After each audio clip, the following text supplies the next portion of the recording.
Hozir judayam ko'pchilda mana shu muammo kelyapti. Ayniqsa hozir ko'z o'simlik bilan birgalikda kontak hosil qildi. Kontak hosil qilgandan keyin bitta hujayra, po'st hujayrasini yorib, ichki qismiga kirdi. Mana bu yerda fuzarioz kasallik to'liq egallab olgan ildiz qismlarini. Natijada suv deyarli o'tmayapti. Xo'p, bu aynan fuzarioz bo'lganligini qanday bilishimiz mumkin? Siqiladidagini ko'chatni ichki qismiga, ya'ni ildizni ichki qismiga kirib olaveradi. Bu ham o'simlikni tez zararlaydi. O'sha mana bu yerda endi e'tibor qaratamiz.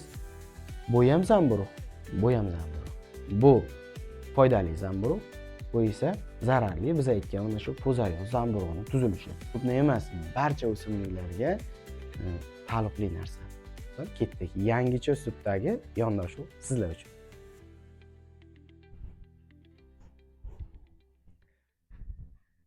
Assalomu alaykum, hurmatli yurtdoshlar. Sizlar bilan men Og'abek Abdusamatov. Xudo xolasa bugun mavzuni tushuntirishga o'zgacha yondashuv qilganmiz. Sizlar bilan o'zimizni issiqxonada emas yoki kimnidir issiqxonasida emas, to'g'ridan-to'g'ri mana bu doska orqali tushuntirishni qo'llamoqchimiz. Bundan maqsad diqqatni bitta joyga jamlash, ya'ni oldin video olardik, boyagi issiqxonada o'simlikni bargini ko'rsatib, bu yoqdan gapirib ketardik.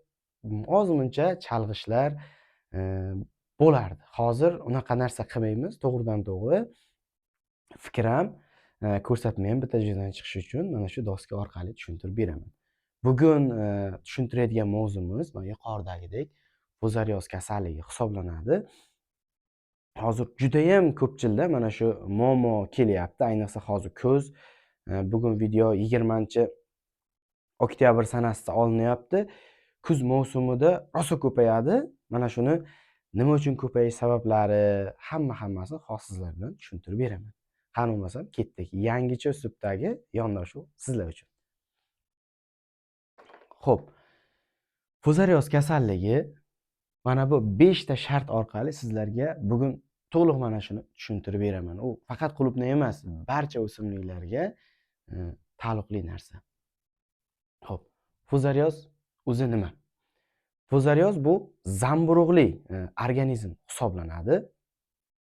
U asosan o'simlikni ildizi orqali zarar yetkazish xususiyatiga ega. Xo'p, ya'ni patogen zamburug'. U spora shaklda havoda bo'ladi, tuproqda esa o'sgan, ya'ni mitseliyalar orqali o'sgan shaklda bo'ladi. Fuzarioz ana shunaqa narsa. Uni shakli ko'proq sharsimon shaklda bo'ladi sporasini, keyin o'sishi hisobiga mana bunaqa shaklga kirib, mitseliyalar orqali ildizga kirib ketaveradi. Hozir buni ham sizlarga tushuntirib beraman. Xo'p. O'ziga xos xususiyati.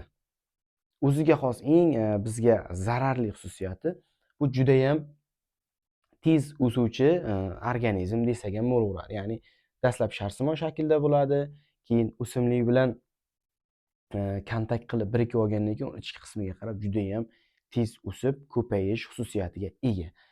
Xo'p, ayniqsa yana o'ziga xos xususiyati shundaki, u namlikni yaxshi ko'radi.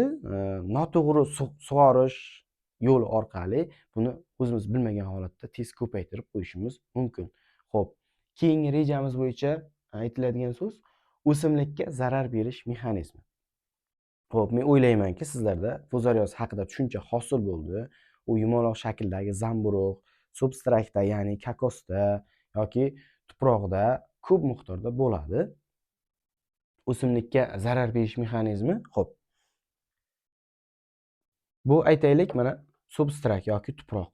Tuproq tarkibida mana bu tuproqning pastki qismi, bu ustki qismi deylik. Ya'ni bu o'simlik, bu yog'i esa o'simlikning ildizi. Ildiz atrofida ko'plab sporalari erkin holatda yuradi. Spora po'stlog'ini yorgandan keyin bu zamburug'lar o'simlikning ildizi bilan kontakt hosil qiladi. Bu kontakt hosil qilgandan keyin mana bu yerda aniqroq ko'rsatib berganman. O'simlikning mana bu yupqa qilib chizgan narsam bu o'simlikning po'st hujayrasi. Po'st hujayrasini bitta donaginasini, o'zi juda ham kichkina narsa, bitta donaginasini yeb bitiradi hujayrani. Natijada mana Mana bu katakchalar o'simlikni po'st hujayralari. Mana bu yoqda ham xuddi shunaqa narsa. Bittaginasini mana yegandan keyin bu ichkariga qarab o'sib kirib ketaveradi. O'sib, o'simlikni ildizini markaziga joylashib oladi. Aytaylik, mana bu yerdan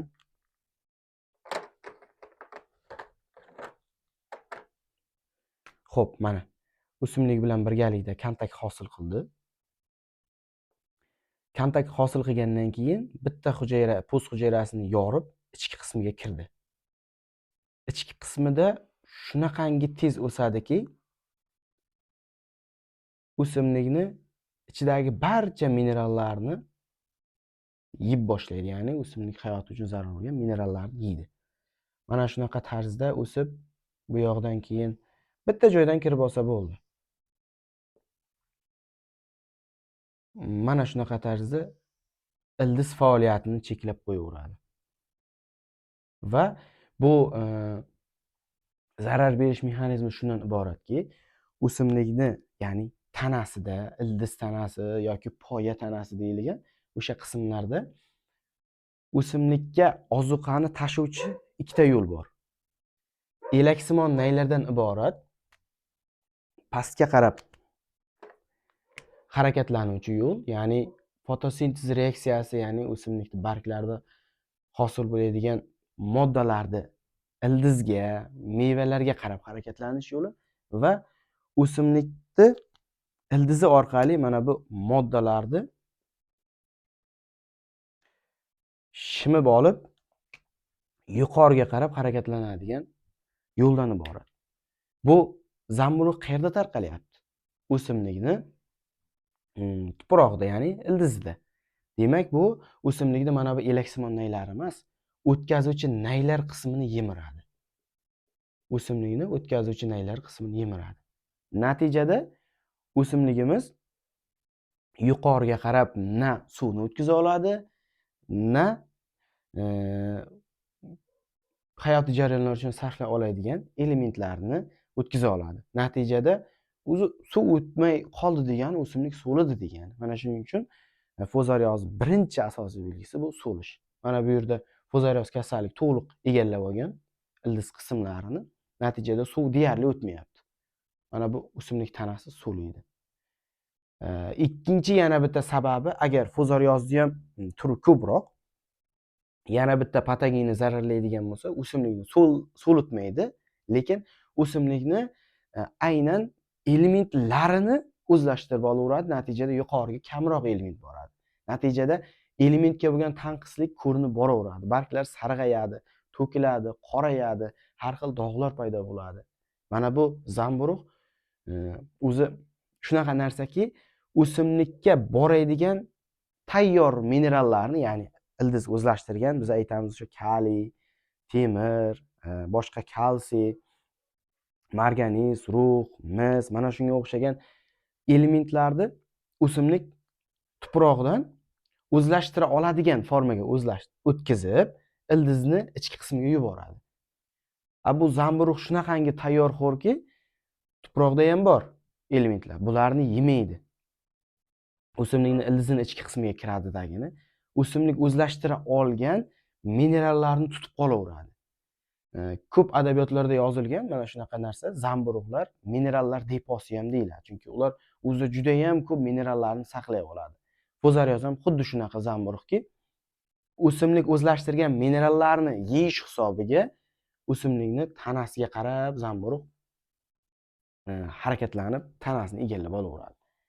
Agar ildiz to'liq modda olishdan to'xtasa, o'simlikni tanasi tarkibidagi minerallarni yeb ketaveradi. Bu ana shunaqa zamburug' hisoblanadi. Xo'p, mana bu yerda aniq tasvirlaganman. Mana o'tkazuvchi qism aslida bunaqa bo'lmaydi. Bu kasallangandan keyin, ya'ni mana bu ko'k bilan tasvirlaganlarim fozarioz kasallangandan keyin mana shunaqa holatda to'liq yeb bitiradi. Aslida esa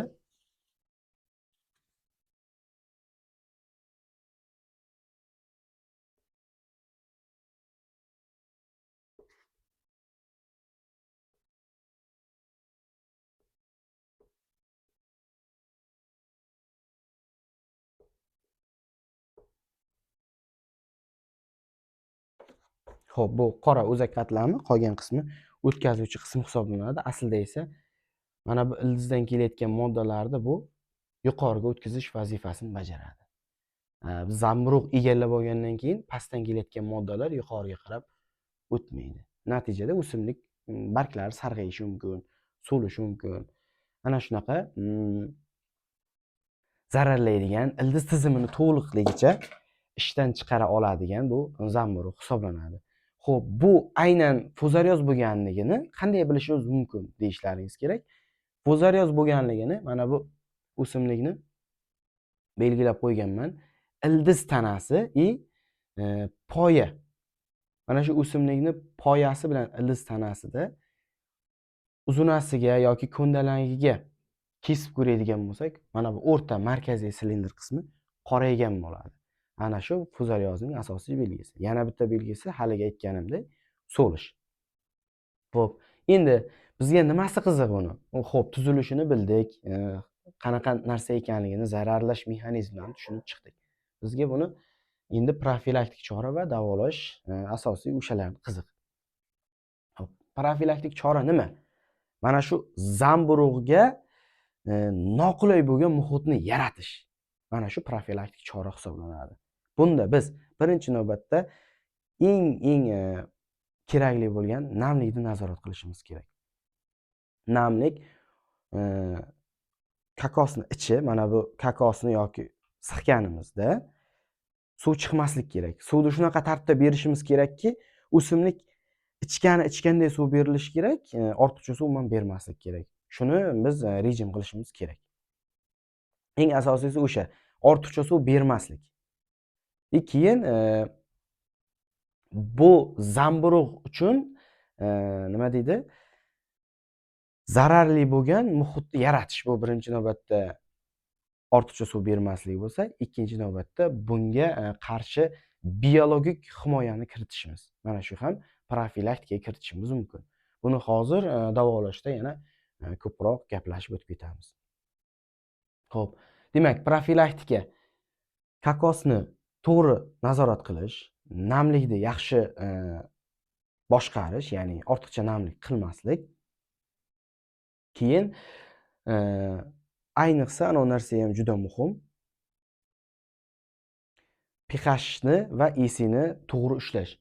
Agar kakosni tarkibida tuz nisbatan ko'payib ketsa ham, bu zamburug'ga ko'payish uchun juda ham yaxshi muhit bo'ladi. Ya'ni mana bu kakosning tarkibida tuz ko'p, bu mana bu kakos tarkibidagi tuzlardan siqiladidagini ko'chatning ichki qismiga, ya'ni ildizning ichki qismiga kirib olaveradi. Bu ham o'simlikni tez zararlaydi. O'shaning uchun kakosni doimo yuvib turishimiz kerak. EC nazorat qilaylik. ECni. Masalan, bu yoqdan 1.2, 1.4 ozuqa beryapmiz. Drenajdan chiqishi esa o'sha 2, 2.1, 2.2 bo'lganda o'zi yuvilish kerak. Agar 2.5 dan oshib ketadigan bo'lsa, bu holat mana bu zamburug'ning ko'payishi uchun juda ideal holat bo'ladi. Ildizning ichki qismiga kiradidagini tezlik bilan ko'payadi. Bu hammasi hozir aytganlarim profilaktika choralari edi.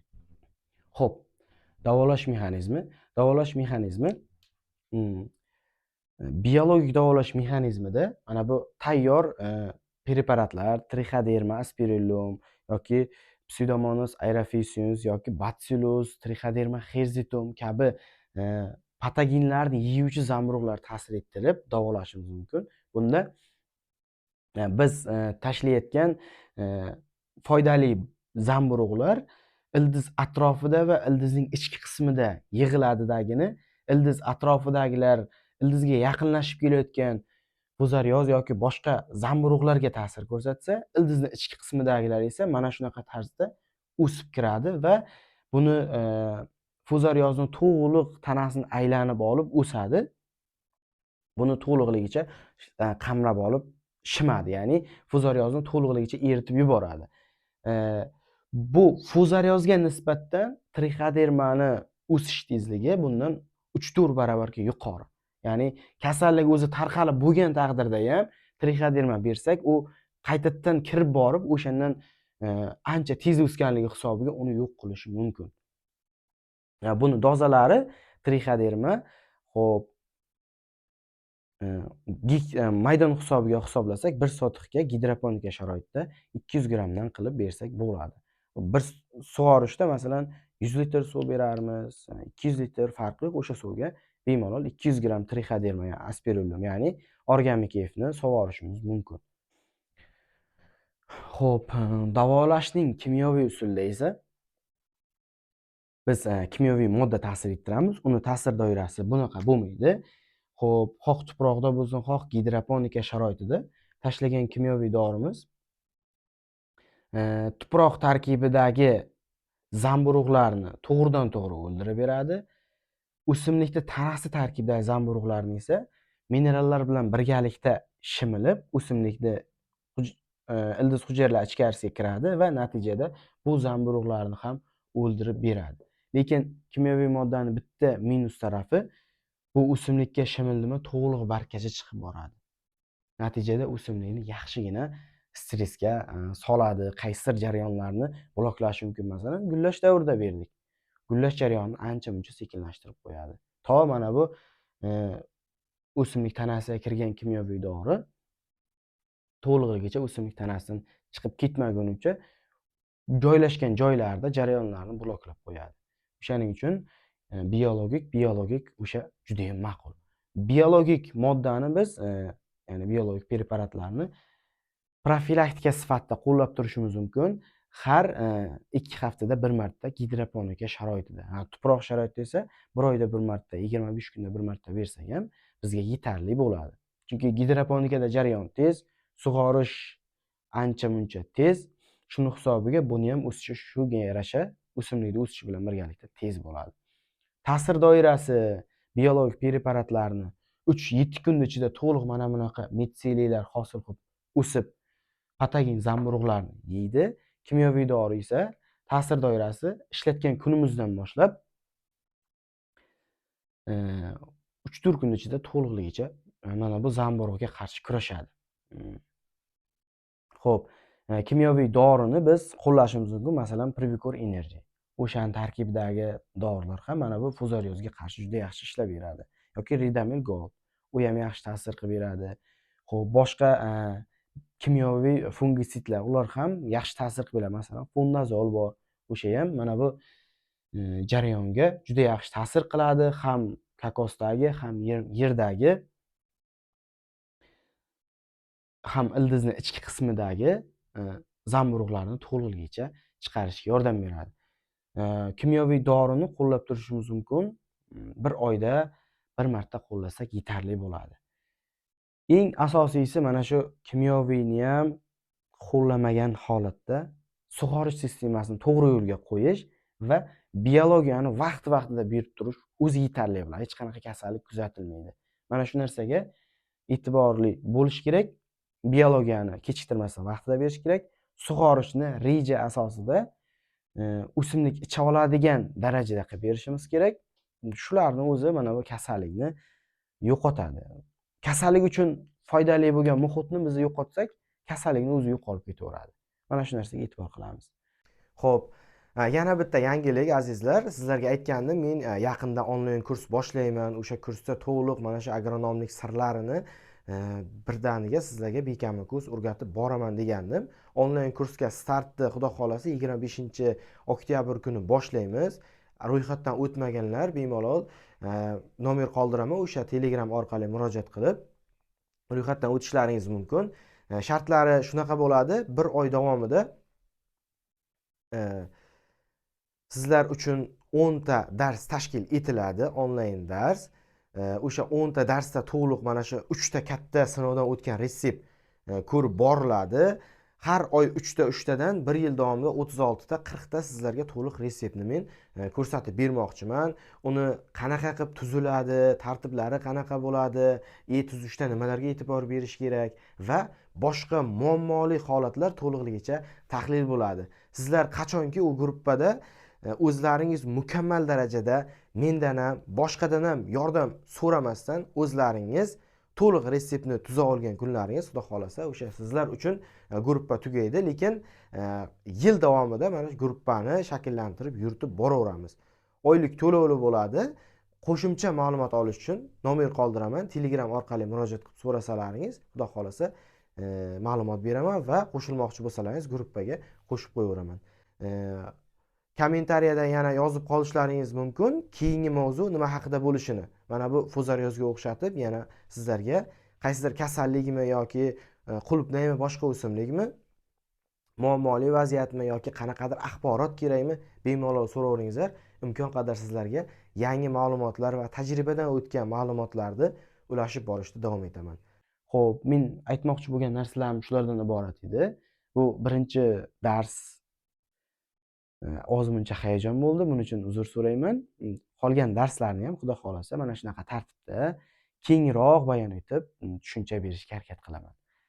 Sizlar bilan Agroterapiya kanali bo'ldi va admin Oqobek Abdusamatov. Agar mavzu yoqqan bo'lsa, podpiska bosib, bitta like bosib qo'ysangiz, biz keyingi mavzularga yana ham shiddat bilan, motivatsiya bilan harakat qilgan bo'lardik. Hammalaringizga rahmat.